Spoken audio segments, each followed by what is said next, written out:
मेरे प्यारे दोस्त, संत ओशो से किसी ने पूछा कि आप गरीबों के लिए कुछ क्यों नहीं करते हैं। तो संत ओशो ने क्या जवाब दिया, समझिए और जानिए। एक बार की बात है, एक आदमी ओशो से पूछता है कि आप गरीबों के लिए क्यों नहीं कुछ करते हैं। यहाँ आपके आश्रम में गरीब के लिए प्रवेश नहीं मिल पाता, इसका क्या कारण है। तो ओशो बताते हैं कि उसके पीछे यह कारण है, गरीब जब भी मेरे पास पहुंच जाता है तभी मैं अपने को असहाय पाता हूं, क्योंकि मैं जो कर सकता हूं वह उसकी मांग नहीं है। जो वह चाहता है उससे मेरा कोई लेना देना नहीं है। हमारे बीच सेतु निर्मित नहीं हो पाता। एक गरीब आदमी आता है, वह कहता है कि मुझे नौकरी नहीं है। वह ध्यान की बात ही नहीं पूछता, उसको प्रार्थना से कुछ लेना देना नहीं है। वह मेरा आशीर्वाद चाहता है कि नौकरी मिल जाए। अब मेरे आशीर्वाद से अगर नौकरी मिलती होती तो मैं एक दफ़ा सभी को आशीर्वाद दे देता। इसको बार बार करने की क्या ज़रूरत थी। मेरे आशीर्वाद से कुछ मिल सकता है, लेकिन वह नौकरी नहीं है, वह तुम्हारी मांग नहीं है। तब मैं बड़े पेशों पस में पड़ जाता हूँ। कोई आ जाता है कि बीमार है, आशीर्वाद दे दें।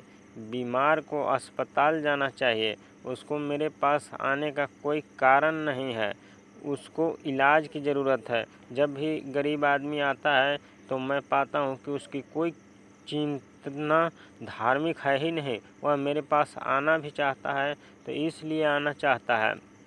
कभी कभी कोई धनी आदमी आता है तो उसकी चिंतना धार्मिक होती है, वह भी कभी कभी। तब वह कभी पूछता है कि मन अशांत है, क्या करूं। गरीब आदमी पूछता ही नहीं कि मन अशांत है। मन का अशांत होना एक खास विकास के बाद होता है।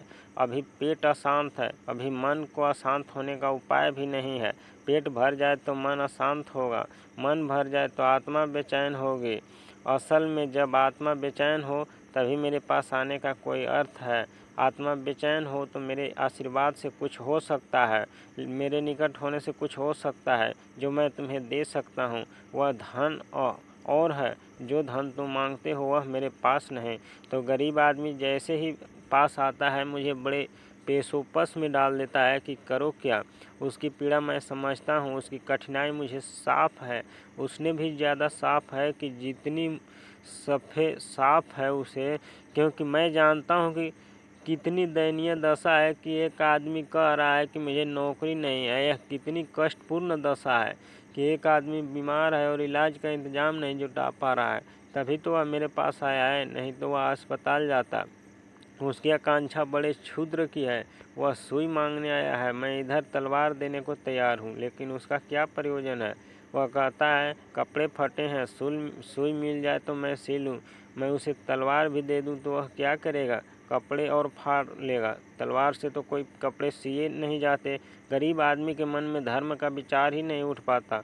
आप अपवाद छोड़ दें, कभी 100 में एक आदमी गरीब होकर भी धार्मिक हो सकता है, लेकिन उसके लिए बड़ी बुद्धिमत्ता चाहिए। अमीर आदमी बिना बुद्धि के भी धार्मिक हो सकता है। गरीब आदमी को बड़ी बुद्धिमत्ता चाहिए। गरीब आदमी को इतनी बुद्धिमत्ता चाहिए कि जो उसके पास नहीं है उसकी व्यर्थता को समझने की क्षमता चाहिए। अब बड़ा मुश्किल है, जो तुम्हारे पास है उसकी व्यर्थता तक नहीं दिखाई पड़ती। तो जो तुम्हारे पास नहीं है उसकी व्यर्थता तुम्हें कैसे दिखाई पड़ेगी। जिनके पास महल हैं उन्हें नहीं दिखाई पड़ता कि महलों में कुछ नहीं है। तो तुम्हारे पास तो महल है ही नहीं, तुम्हें कैसे दिखाई पड़ेगा कि महलों में कुछ नहीं है। इसलिए अपवाद, कभी 100 में एक प्रतिभावान व्यक्ति बिना महलों में गए सिर्फ विचार से समझ लेगा कि वह कहाँ कुछ नहीं है। बिना धन पाए समझ लेता है कि धन में कुछ सार नहीं है। बिना पद पाए समझ लेता है कि पद में कुछ नहीं है। कहते तो बहुत लोग हैं, यह गरीब कहते हैं अक्सर कि क्या रखा धन में, मगर यह संतोष के लिए कहते हैं। यह उनकी समझ नहीं है, यह सांत्वना है। ऐसा वे अपने मन को समझाते हैं कि रखा ही क्या है। यह वही तलवार है जो लोमड़ी ने अंगूर की तरफ छलांग मारकर अनुभव की थी। अंगूर तक नहीं पहुंच सकी। फासला बड़ा था। चारों तरफ उसने देखा कि कोई देख तो नहीं रहा, क्योंकि बेइज्जती का सवाल था। एक खरगोश झांक रहा था। उस खरगोश ने कहा, क्यों मौसी, क्या मामला है? उस लोमड़ी ने कहा, मामला कुछ नहीं, अंगूर खट्टे हैं। छलांग छोटी सी है, इसे कहने में तो अहंकार को चोट लगती है। अंगूर खट्टे हैं, छलांग की जरूरत ही नहीं, बेकार सोच कर छोड़ दिए हैं। बहुत से गरीब आदमी कहते मिलते हैं, क्या रखा है धन में, क्या रखा महलों में, क्या रखा पदों में। इससे मत समझ लेना कि समझ आ गई है। यह तो सिर्फ सांत्वना है। यह तो गरीब को अपने मन को समझाने का उपाय है। जो पाया नहीं जा सकता उसमें कुछ रखा ही नहीं है। इसलिए तो हम नहीं पा रहे हैं, नहीं तो कभी का पाकर बता देते। यह वह कह रहा है, वह कह रहा है, अंगूर खट्टे हैं। लेकिन जब कभी गरीब आदमी को वस्तुतः समझ होती है, ऐसा हो जाता है क्योंकि अनंत जन्मों से समझ संग्रहित होती है। किसी जन्म में तुम अमीर भी रहे हो, महलों में भी रहे हो, बड़े सुख जाने हैं, तो उस सब से संग्रहित समझ के आधार पर कभी कोई गरीब भी धार्मिक हो सकता है। अन्यथा गरीब आदमी की आकांक्षा धार्मिक तक पहुंच नहीं पाती।